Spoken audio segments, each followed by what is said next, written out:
आणि ती व्यक्ती हसत असं म्हणाली, तुम्ही मला सोडायचा विचार करता ना, पण आता तुमची वेळ झाली आहे. इथून परत जाणं शक्य नाही. त्याचवेळी जोरदार वारा सुटला, वातावरण भयानक झालं आणि गाडीची लाईट आपोआप बंद झाली. त्या मित्रांनी भीतीने एकमेकाच्या हातामध्ये हात घेतला. अचानक त्या मित्रांनी ती स्वामीची मूर्ती हातामध्ये घेतली आणि हातामध्ये स्वामी समर्थात जप करू लागला. आणि ती व्यक्ती मागे जी बसलेली होती ती कुठे गेली काही समजेना. काही क्षणात ती व्यक्ती गायब झाला आणि वातावरण पूर्णवत झालं. गाडी परत सुरू झाली आणि त्या मित्रांनी स्वामी समर्थाची बघून जीव वाचवला. त्यांचे आभार मानू लागला. हा अनुभव त्यांच्या आयुष्यातील एक भयानक व अनुभव शिकवून देण्यावर प्रसंग ठरला. स्वामी समोर सदा माझ्यासोबत आहेत या विचाराने ते शांत झाले आणि पुढचा प्रवास सुखरूप पार पडला. समभक्तून तुम्हाला हा अनुभव कसा वाटला आम्हाला कमेंट बॉक्समध्ये नक्की कळवा. जर असे अनुभव तुमच्याकडे असेल तर आम्हाला मेसेज करा किंवा मेल करा.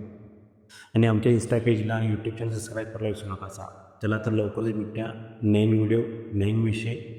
श्री स्वामी समर्थ.